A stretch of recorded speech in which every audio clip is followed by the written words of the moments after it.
yang memperhatikan firman akan mendapat kebaikan, dan berbahagialah orang yang percaya kepada Tuhan.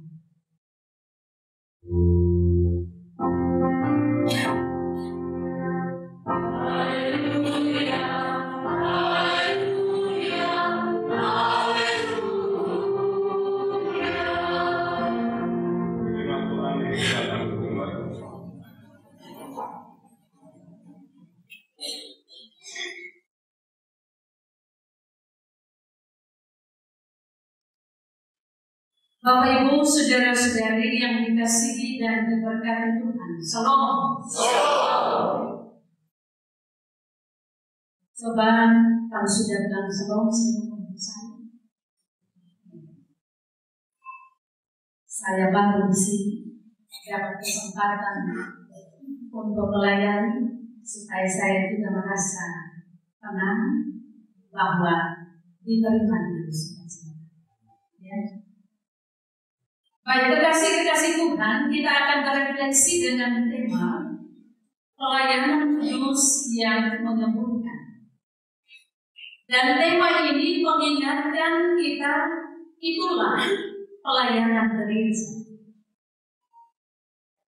Gereja mesti menjadi komunitas yang menyembuhkan. Dalam Kidung Jemaat nomor 257 mengatakan, aku gereja, kamu gereja. Kita sama-sama gereja. Maka gereja adalah gambaran kita semua. Saudara dan saya sebagai komunitas orang percaya dipanggil, diutus untuk melakukan pelayanan kudus yang menyembuhkan. Mari kita merenungkan panggilan ini dengan kekuatan firman Tuhan dari Yakobus dalam bagian yang terakhir tulisan Yakobus.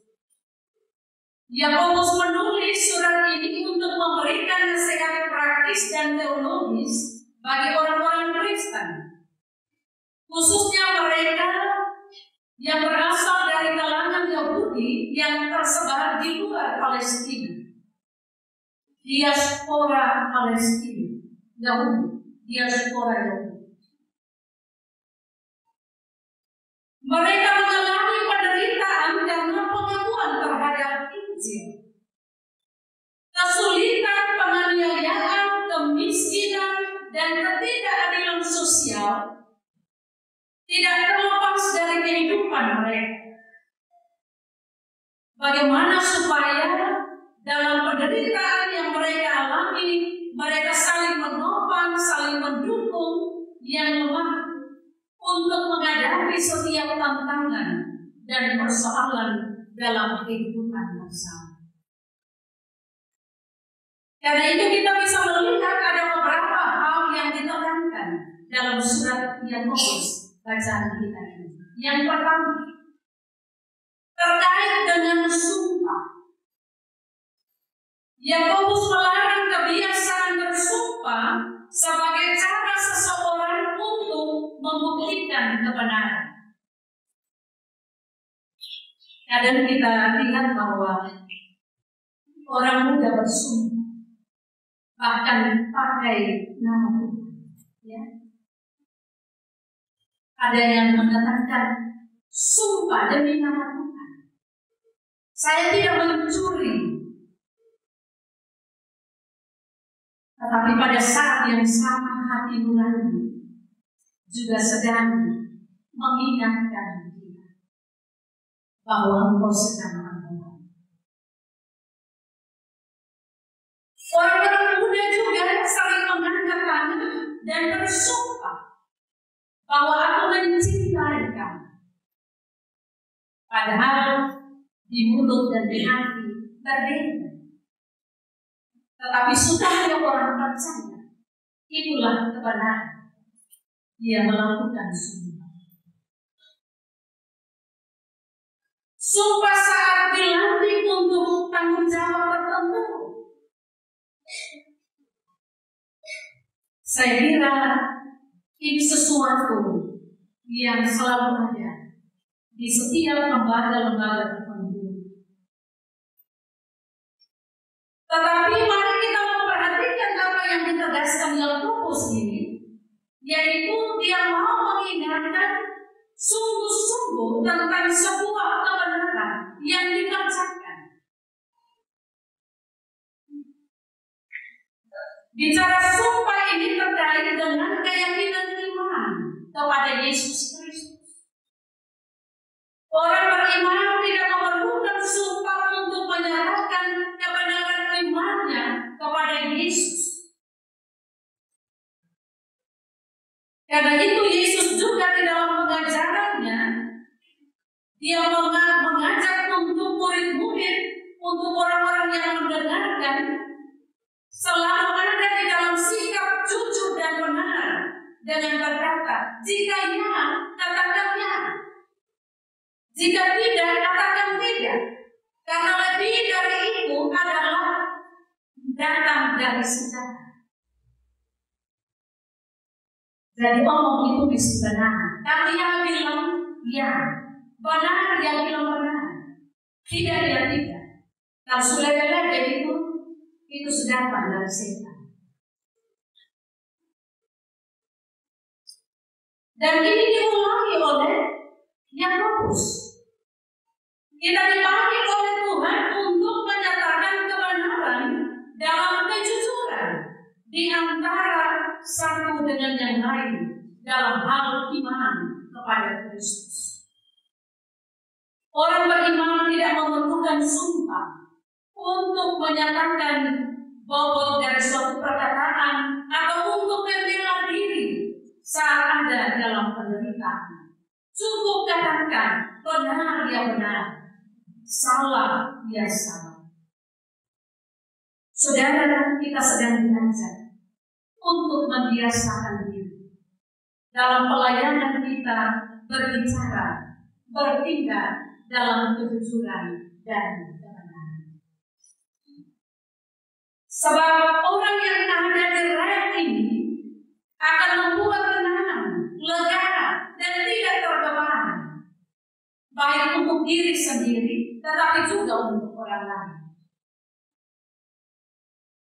Tetapi ketika ia diubah menjadi tidak diubah menjadi ya, maka ini juga membebani diri, tetapi membebani orang lain. Dan ini bukan sesuatu yang menyulitkan, tetapi menyakitkan atau memberi sakit hati. Ya. Coba perhatikan dalam hidup ini, dalam rumah tangga misalnya. Kalau kita tidak membiasakan diri menjadi pribadi-pribadi yang jujur, ya, suami terhadap istri, istri terhadap suami, sebenarnya kita sedang menciptakan sakit hati. Ya. Karena orang ada di dalam ketidakjujuran, ketidakbenaran itu hatinya gelisah. Betul pesan dari Tuhan. Ya gelisah. Karena betul pikir-pikir dan sampai kelakuan. Ya. Belum tahap pengetahuan kebenaran itu akan tersingkap, maka itu menyakitkan. Ya. Itu yang saya bilang tambah sakit baru, bukan menyembuhkan, bukan membunuh. Dan demikian juga di dalam persekutuan. Orang percaya diajak untuk jadi pribadi yang jujur dan benar. Dengan demikian, pelayanan kita adalah pelayanan yang bertanggung jawab. Pelayanan yang dapat diterima. Pelayanan yang memberikan damai sejahtera. Dan ini yang orang bilang integritas. Ngomong apa bikin, ya. Jangan ngomong A bikin B. Nanti orang gelisah, bahkan bisa menyakitkan satu terhadap yang lain. Hal yang kedua adalah doa dan penyembuhan. Di ayat yang ke-13 dikatakan, kalau ada orang yang menderita, baiklah ia berdoa. Kalau ada orang orang yang bergembira, baiklah ia bernyanyi. Ada rahasia yang dibuka bagi orang percaya dalam menghadapi segala penderitaan, bahkan pergumulan dalam hidup ini. Saudara, doa dan nyanyian adalah dua bagian yang tidak terlepas dari kehidupan orang percaya. Orang Kristen bernyanyi bukan saja dalam keadaan kuat, keadaan sehat, keadaan sukacita berlimpah berkat, tapi juga orang Kristen bernyanyi saat ada di dalam sakit, lemah, kekurangan, kedukaan, dan duka cita karena penganiayaan. Sebab nyanyian akan memberi kekuatan dan penghiburan, bahkan keteguhan iman untuk meyakini bahwa kasih penyertaan Tuhan tidak pernah terbatas dalam hidup orang percaya. Karena itu dalam persekutuan selalu ada nyanyian jemaat, ada paduan suara, vocal group, solo, dan seterusnya. Kita penuh dengan puji-pujian. Dan dalam bernyanyi, kita dengarkan, bernyanyilah sungguh-sungguh. Merasakilah kasih dan anugerah Tuhan dalam kehidupan ini. Maka dengan sendirinya, hati kita akan bersuka cita, kita akan bergembira. Dan firman Tuhan katakan, setiap hati yang gembira itu adalah obat. Coba perhatikan, botong ada sedih, botong dalam keadaan susah, kita ada dalam keadaan sakit, kita mengeluh, tetapi ada titik di mana kita berdiam diri untuk tidak berbicara kepada orang lain, dan kita pilih saya mau. Dan ketika kita bernyanyi, perlahan-lahan kita mendapatkan ketenangan. Sukacita Tuhan mengalir dalam hati kita. Dan karena itu asal dari obat. Hati yang gembira adalah obat. Karena itu menyanyilah dengan sungguh-sungguh. Doa ini juga sumber kekuatan orang Kristen untuk berdiri kokoh dan teguh. Bertahan dalam percaya kepada Kristus di tengah-tengah kesukaran hidup yang melanda. Tanpa doa, orang akan goyah dan dapat berpaling dari iman kepada Yesus Kristus di tengah tantangan dan godaan dunia ini.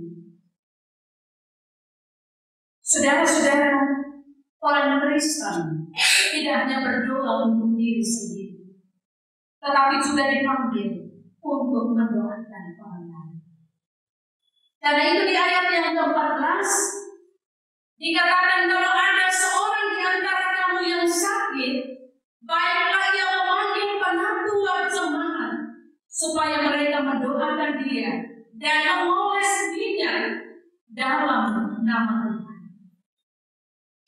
Satu jabatan pelayanan disebutkan dalam bagian ini, yakni penatua jemaat.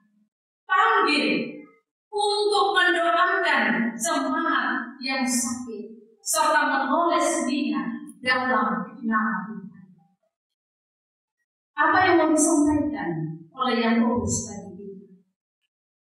Mau kasih ingat kita, jemaat di masa ini jangan lupa ada pendeta, ada penatua, ada diaken, orang-orang yang dipanggil, diberkati, diutus untuk pekerjaan-pekerjaan Tuhan. Minta supaya mereka mendoakan. Juga ini diingatkan kepada gereja untuk gereja hadir dan mendoakan jemaat dalam suka duka, dalam sehat sakit, dalam segala keadaan. Pelayanan gereja Penangguhan jemaat berdoa bagi yang sakit, mengoleskan minyak dalam nama Tuhan. Ini menggambarkan pelayanan gereja yang berdoa dan bertindak untuk kebutuhan umat. Ya. Kadang kita pandang seorang pendatua, seorang pendeta atau dia kayak gitu, mungkin orang yang terbatas. Ya. Dia tidak punya kuasa apa-apa, sehingga ketika kita ada dalam pergumulan, kita lagi gereja. Ya.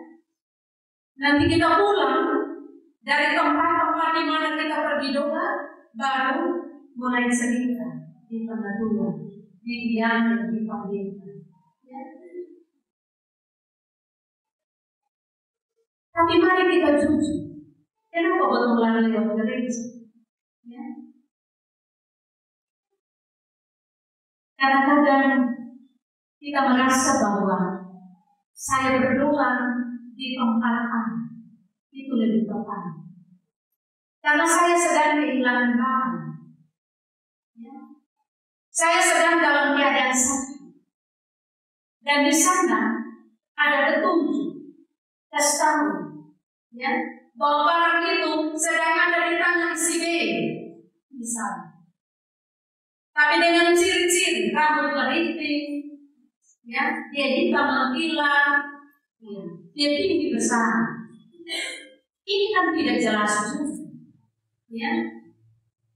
Lalu lihat di sekitar, ternyata ada ciri-ciri begitu, mulai sudah gotong bahas. Tetapi hidup sahabat begitu. Apalagi ketika sudah sampai di telinga orang, ya, maka ini masalah. Kita tidak bisa mempertanggungjawabkan. Karena itu pertanyaannya, apa motivasi doa kita? Ya. Kekasih-kekasih kita. Dikatakan pengaduan, berdoa dan mengoleskan. Ya. Ini kesenian gereja, tindakan gereja, jangan hanya lewat mulut, tapi juga lewat hati. Dan semua yang lahir dari hati pasti dimakan. Amin. Saya ngomong ke saudara, saya kadang memimani hal sederhana. Kalau saya sakit dan saat itu belum ada obat di sekitar saya ambil minyak. Saya berdoa, lalu saya oles. Tapi hati saya bagaimana? Ketika Tuhan mau memutuskan minyak yang ada, tidak ada yang mustahil. Saya diberi Tuhan. Ketika saya lihat ada daun di sekitar yang perlu dipakai, saya ambil. Saya oles dengan minyak. Saya tempel Tuhan. Saya meyakini kalau Tuhan berkenan tidak ada yang mustahil. Bahwa mengasihi Tuhan, saya punya pengalaman, ya, sedikit ya, ini tidak ada pengertian lagi setelah ini, jadi kita cerita. Kami keluarga punya pengalaman. Suami mengeluh dengan sakit, ya. Ada lubang 5 di bagian depan. Lalu kami mencari berbagai informasi dan kami pergi di rumah sakit Adventist. Di sana mulai dilakukan pemeriksaan dengan fasilitas yang sungguh sangat luar biasa.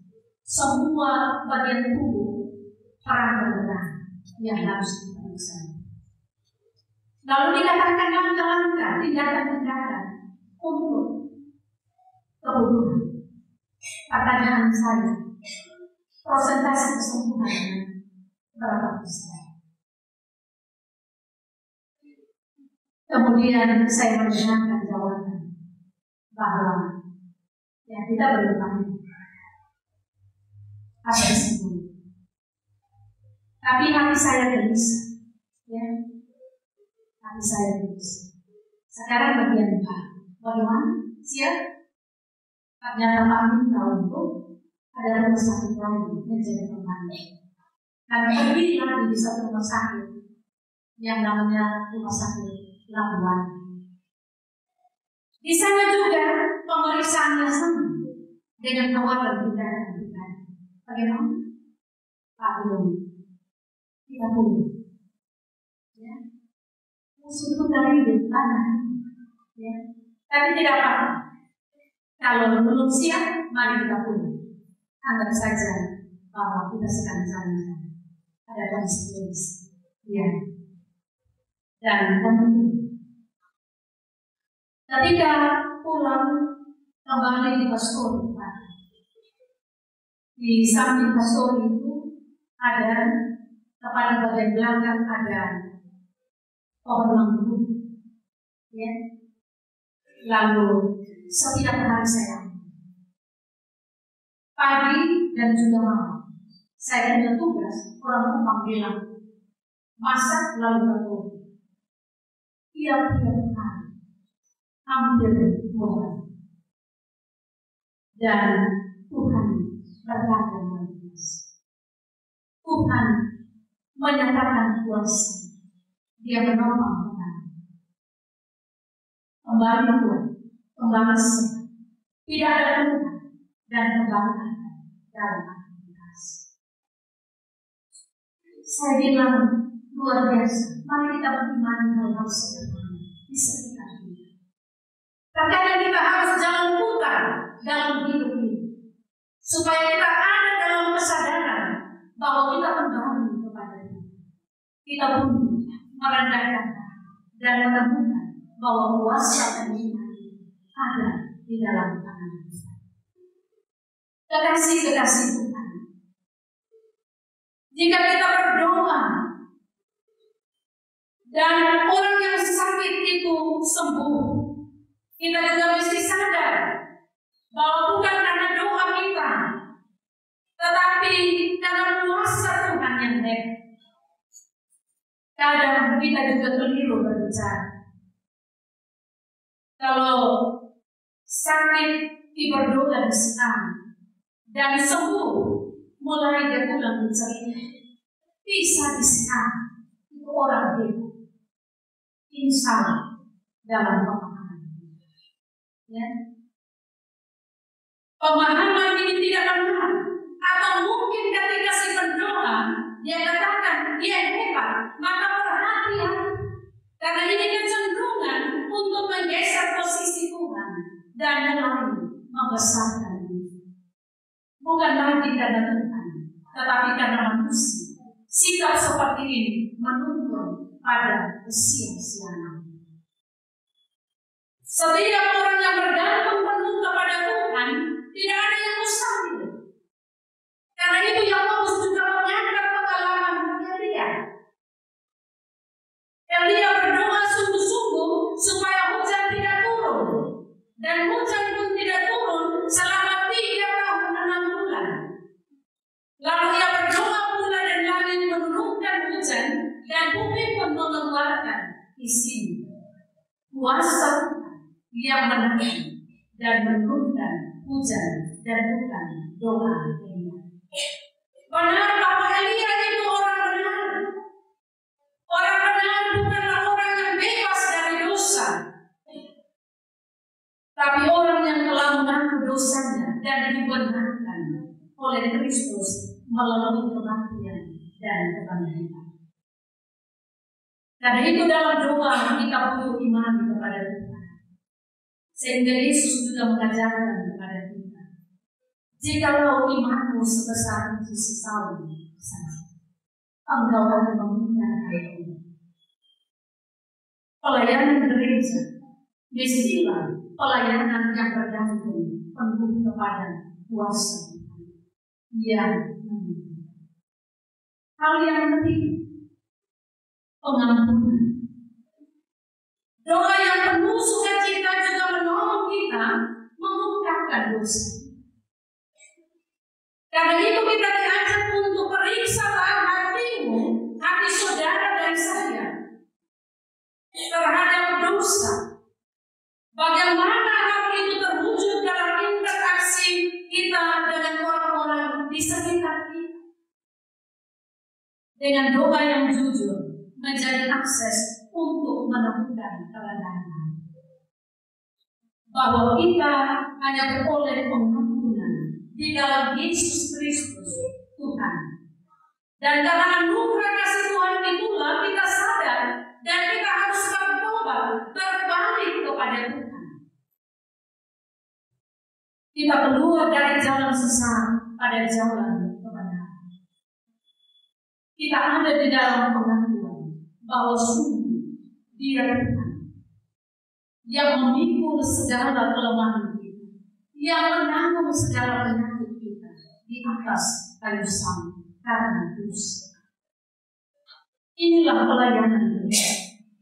Jika ini terus kita hidupi, maka ini membangun kehidupan iman dan persekutuan kita menjadi komunitas kasih karunia dan komunitas yang memberi pelayanan. Ya, mari Bapak Saudara, kita bawa pulang firman Tuhan. Kita ingat setiap bagian, karena kita adalah gereja yang juga dipanggil dari Kristus untuk menyembuhkan satu kepada yang lain dalam keyakinan kita telah dipulihkan oleh Kristus di atas kayu salib.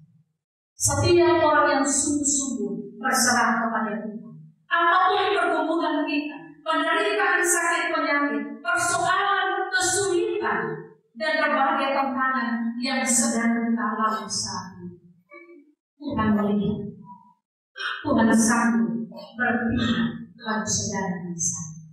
Maka hati kita akan terus bersukacita dan bersyukur kepada Tuhan. Tuhan memberkati kita dengan firman. Amin.